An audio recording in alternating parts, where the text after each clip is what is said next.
Why do people go bald? Why are baboons' bums red? What's a light year? Why do leaves go brown in the autumn? Why do monkeys like bananas? Why do some things glow in the dark? Why do animals not understand you? Why do my receipts fade after a year? Don't know the answer? Ask the Naked Scientists. Hello and welcome to this week's Ask the Naked Scientists with me, Sue Marchant, and Dave Ansell.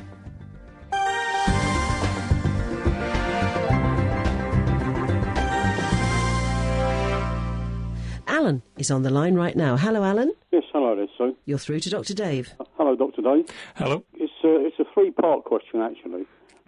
First of all, the atmosphere on the moon, is it possible to light a fire? Would it be any means, unless you had your own oxygen, would there be any means of just lighting a fire on the moon? The atmosphere on the moon is almost non-existent. It's incredibly tenuous. It's probably less atmosphere on the moon than there is around the International Space Station, a couple of 100 kilometres up on the Earth. The only things which are there in absolutely minute amounts, sort of probably millionths as dense as the Earth's atmosphere, probably less than that. There's a few things which are emitted by radioactive decay of elements is part of the moon itself. So you get a little bit of radon released and a few other, a little bit of helium from alpha decay. But other than that, there's almost nothing there. When the lunar landing took off, how did they get that to ignite? Wouldn't that need oxygen to get it going? Yes. I'm not sure exactly what kind of rocket they used, but they definitely would have taken all of the... So you can make a rocket in space by taking hydrogen and oxygen and burning the hydrogen in oxygen, or you can use other more unstable liquids. You can use things like hydrazine, which is very unstable and will decompose of its own accord into nitrogen and hydrogen, probably ammonia. Although I'd have to check that. So yes, if you want to use a rocket in space or somewhere where there's no atmosphere, you need to take all of the elements to react together in your rocket. Right, well, the final part of the question is that quite often if you see any of the science fiction films and that, and you'll see meteors going through space, quite often they show them burning. Now, would that be an impossibility if a meteor was going down onto the moon's surface? Would it just be a lump of rock in the surface, or would it have any kind of tail or impact explosion or... As it came down, it would almost certainly just be a rock. Well, if it was just a rock, it would just be a rock. If you threw a rock at the moon as it came in through the virtually non-existent atmosphere, it would hardly heat up at all, and it would just be a rock which suddenly slammed into the moon, at which point you'd have a huge amount of energy released, and there'd be basically an explosion. But sometimes, I guess, it's probably a lot of artistic license, but you might get some effects whereby if it's not just a pure rock, if it's a bit of, if there's a load of dust associated with it, so if it's a rock with dust which has kind of been blown off it a bit by the solar wind or something, if that dust caught the sun, then you'd see the dust around the rock lit up by sunlight, and that might produce a bit of a tail, because this is what causes a comet's tail. So basically, anything entering into the moon atmosphere is just going to be virtually unaffected and possibly zero friction. You're pretty much near enough zero friction, yes. Therefore, any crater would be enormous compared to Earth.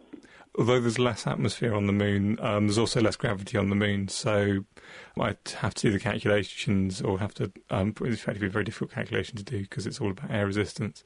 I'm not sure whether the same size meteorite would make a bigger crater on the moon, but for the same speed of hitting... I think basically you will probably get a bigger crater, because it's not going to be slowed down by the atmosphere at all. All right, well, thanks very much for that. All right, Alan. Thank you. You take care. OK, bye-bye. Bye. Bye-bye.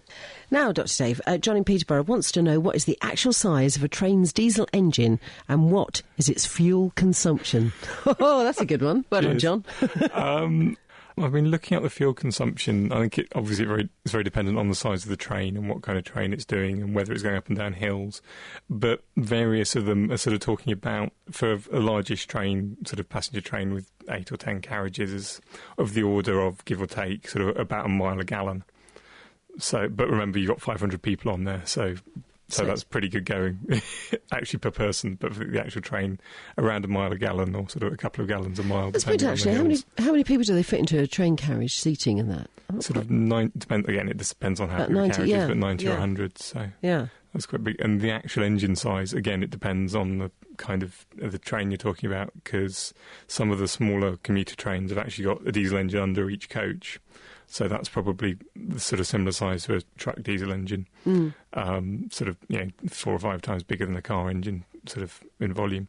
The big ones where you've actually got everything in a power car at each end, they're going to be a lot bigger, probably not more than a third of the size of the front coach, because I think a lot of the reason why the City 125 diesel trains, the high speed, the older high speed ones, which are diesel, I think they could have had passengers in the front and rear train, but they weren't allowed to, because it was illegal to have passengers in the front coach of something going that fast at the time.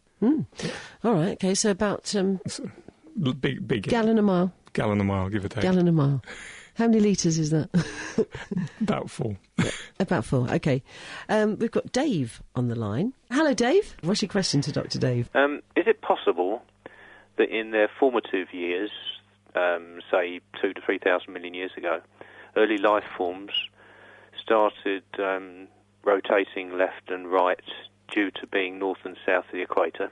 So your things like that you're thinking about in comparison with the way things are, the climbing plants are that's twisting right and left. And shells and shells do. I would doubt that very strongly, because you're right. If you have something big which is sort of moving in towards the centre, like a hurricane where air is being sucked in towards the centre, it will start to spin anti-clockwise in the northern hemisphere and clockwise in the southern hemisphere. And similarly, if air is moving away, it moves in the opposite direction.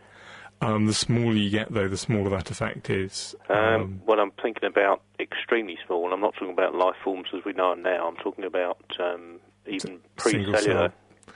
Yeah, there's... Yes, you're right. I think on that scale, the what's called the Coriolis force, which produces this rotation effect as something moves in towards the centre, would be absolutely minute. If you actually do the experiment with letting water go down a plug hole in the north and southern hemisphere, unless you're incredibly careful and use an immense, perfectly circular bath, the result is pretty much random, depending on exactly how you poured the water in and whether you kind of swirled it slightly with your hands when you're washing your hands or whatever. And so on the scale of a sink, it's not really noticeable. On the scale of individual molecules, it's going to be absolutely minuscule. There is a general tendency for molecules of organic molecules to twist in one direction rather than the other. On average, and definitely amino acids on average twist in one direction, not the other. It's called chiral. They twist light in one direction rather than the polarization of light in one direction. And no one's really quite sure why life seems to pick one direction, not the other. It could be just pure fluke in that if you've got a load of enzymes designed to work with molecules which tend to twist light to the right, then you're not going to make any which twist light to the left. But I think no one's really sure why it's one way or the other. Various people have suggested interesting things to do with polarised light coming from other parts of the galaxy coming in, but I don't think anyone's really sure. Unless gravity is actually polarised. I don't, as in with a twist to it. Yeah. So I don't think there's been any evidence for gravity making things twist one way rather than the other. Because gyroscopes are polar, aren't they? As in, if a gyroscope is twisting clockwise and you hold it up, then it will precess in one direction. If it's then it will kind of move around like a spinning top in one direction. If you spin it anti-clockwise, then it will go in the other direction. No, I was thinking more of the... there was a Christmas lecture one time, and a professor on there was holding an axle with a wheel on it, which was spun up. Yeah. And as he turned it around, it actually became lighter. He could lift it up and hold it up with one hand. And he turned it round in a kind of a clockwise direction. But you didn't see him try and turn it in an anti-clockwise direction, where I believe it would have kind of buried itself in the ground. It will definitely move downwards. I'm not sure about gyroscopes. I've seen references to that lecture, but I haven't really looked into it in depth. I'm fairly sure, because he thought there were some various interesting effects with gyroscopes which we didn't really understand, but I'm fairly sure that all the effects he was talking about are explained with fairly conventional physics. Yeah. I think, yeah. Because I was wondering whether the gyroscopic effect is actually gravity centrifuge. Gyroscopes do very, very strange things, but it's all actually just more... They're so strange more because our brains aren't designed for coping with things that were spinning, because we never evolved in an environment where anything was spinning fast. And all the strange effects with gyroscopes, whereby they'll try and stand up, and if you ever held a spinning gyroscope, if you twist it in one direction, it actually wants to rotate. It feels like it's actually trying to rotate in the opposite direction of when you're pushing it in. Yeah, well, I ride a motorbike. Yeah. And I use the gyroscopic effect of the front wheel to actually steer it. Yeah. Very, very powerful. You rock, Dave. Sorry about that. No, that's great. But that's all explained with fairly simple physics. It's just that our brains aren't very well designed for it. It feels very unintuitive. Dave's is. Where's his motorbike? Yeah, I try. It's not very easy to explain without something to hold in front of you. Yes. I'm afraid. I'm sort of trying to see if there's something in the studio here for you, Dave. You'll have to start bringing a few props in, I think, that will help you. Well, you can do it with a bicycle wheel and a couple of handles. If you Yeah. actually spin it and sit in a rotating chair, or a chair that's capable of rotating, with your feet off the ground, you can actually get somebody to spin the wheel. Yeah. And then by tipping it one way or the other, you can actually turn around in the chair without touching anything. Yes. One way of thinking about it is that if you imagine a wheel that's spinning clockwise, this is going to be quite hard. It's involved very good imagination, this one. If you imagine a wheel spinning clockwise, and if you think about a part of that wheel, a particle of it, if you try and twist it away from you, so it's sitting horizontally in front of you. If you try and twist it away from you, then that particle is going to move clockwise, and when it's moved 90 degrees around the wheel, you're going to be trying to lift that up. And when that's moved 90 degrees around the wheel, it's still going to be moving upwards. So that's going to cause the left-hand side of the wheel to try and lift. And then when it carries on twisting to be opposite you, then it's now still moving upwards, but you're trying to push it. You're trying to twist the wheel, push the wheel forwards, which means that you're trying to push it downwards, so it's going to be fighting you. And so now it's going to be moving downwards slightly, so by the time it's got to right, it's going down. So if you try and rotate a gyroscope forwards, that's going clockwise, it will actually twist right. It's incredibly unintuitive, but it's all a consequence of quite simple physics. They're fascinating things, gyroscopes. I love them. Dave, has that answered your question? I don't think anything will. Oh, you have a very inquiring mind. I know you come up with some brilliant questions. Thank you ever so much. Sorry about that. You take it. No, never be sorry, Dave. Okay. Okay, take care. Bye. Cheers then. Bye.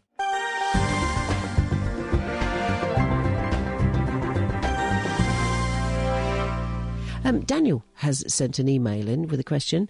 When you cut a piece of paper, do you cut through atoms? How can you cut a piece of paper without splitting some of them? You probably won't. You won't be splitting atoms themselves, in some senses, anyway. A piece of paper is made up of lots and lots of fibres, and fibres, mostly cellulose fibres. Cellulose being it's another polymer made out of lots of little sugar molecules all glued together in great big long lines. It's what makes up the structure in most plants, in the cell walls of plants. So paper is made out of long fibres of mostly cellulose, and when you cut one of those apart, you will probably break up these cellulose molecules. But a cellulose molecule is made up of little rings of carbon, oxygen, and hydrogen atoms. Rings of carbon atoms with oxygen and hydrogen atoms attached to them, and all glued together in these big long lines. And when you cut them, you probably will rip one atom off another atom in order to break these molecules, because they're so long you will be breaking up molecules. But the atoms themselves, an atom is made up of a few electrons flying around the outside, and in the centre an incredibly dense nucleus. And the density. So if you imagine the atom was the size of what's the Millennium Dome, to take an example, which I saw recently. Rather large one, yes. Rather large. The nucleus itself will be about the size of a football in the centre of it. Yes. So if you imagine a load of balls about the size of the Millennium Dome kind of attracted to it, it's sort of stuck together. But in order to split the atom, you'd have to split the thing the size of a football right in the centre. Yeah. And also you're splitting, when you're chopping something, you're using other atoms to move through it, and the atoms repel each other. So you're never going to get your atom anywhere near the nucleus of the atoms in the paper. So what you actually do is you push the atoms apart and break up molecules in some cases. In other cases, you're breaking the bonds between different molecules. But you're not actually breaking up the atoms themselves. You could possibly separate some of the electrons off the atom, which in some senses it's not normally what we mean by splitting the atom, but you're breaking, in some senses, you're breaking the atom up a bit, you're taking some electrons off. This definitely happens when you crush sugar. Because if you get a pair of pliers and sit in a very, very dark room for a few minutes, let your eyes get used to it, and you take the pliers and crush a sugar cube, you can sometimes see little flashes of light. And this is because when you break up the sugar crystal, sometimes some electrons get left, or if you imagine the crack, more electrons get left on one side of the crack than the other side of the crack. As you pull as the two halves move apart, the voltage builds up until at some point all the electrons run down to the closest point and jump across as a spark. And little flashes you see are little sparks going on inside the sugar, in between sugar crystals. Just imagine you doing that, sat in a darkened room as well. Now, what about if you have a blood transfusion then, Dave? Do you pick up any of the donor's DNA? You might get a little tiny bit, but not in a way which will stay inside you for very long. Most blood transfusions, I think, are mostly red blood cells. And I don't know if you've ever seen a picture of a red blood cell. They sort of look like, if you imagine a ball, yes, and then squishing it from the top to the bottom to form almost a donut. Yeah. So it's not without, it hasn't actually joined up to form a hole in the middle, but it's squished down. And they actually lose their nucleus, which contains most of the DNA in a cell. And so red blood cells have got very little DNA in them. And also they can't reproduce. So although there may be a little bit of DNA in what are called the mitochondria in the red blood cells, these are the little they're almost like little creatures running around inside your cells which produce energy for you. There is a bit of I think there might be some DNA in those. Yeah, in fact, there is a little tiny bit of DNA in those. Because there's no nucleus there, the cells can't reproduce. If you had a blood transfusion which included white blood cells, then there'd be more DNA, but still they won't reproduce of themselves because your blood's all made in your bone marrow. There are what are called stem cells, which are the cells which produce more cells, and those are for your blood are all in your bone marrow. So although you may have a bit of someone else's DNA in your blood for a while, once your body remakes the blood, which will take a few weeks, there won't be any left. If you had a bone marrow transplant, on the other hand, then you're transplanting the stem cells. So these are the cells which are making the new cells. Sure. And so all of the new cells will then have the different DNA in them. Yeah. All right, okay, that's answered that one, Bill. Now this one here, Pat wants to know if there is life on other planets. All the people who see things, I think he means UFOs, says Sophie, can't be wrong. There are definitely an awful lot of astronomers looking for life on other planets. It's just conceivable there might be some signs of life on Mars, or life having been on Mars. And that's what NASA's spending hundreds of millions of dollars trying to find at the moment. The Phoenix mission has landed a couple of weeks ago, and they've just managed to get some soil in their analyzer, which they're very happy about, because it wouldn't go in to start. It got stuck and wouldn't go into the analyzer. And so they're looking for things which might indicate there is life about. Whether there's life other life in our solar system is possibly is very debatable, looking more and more unlikely. But there's an awful lot of solar systems out there in our galaxy, and there's an awful lot of galaxies out there. So I would have said odds are there is almost certainly some form of life. Very definitely, I would have thought simple life somewhere else in the universe. There has to and be. Probably intelligent life somewhere else in the universe. But whether it's close enough for us to actually to find us is another matter.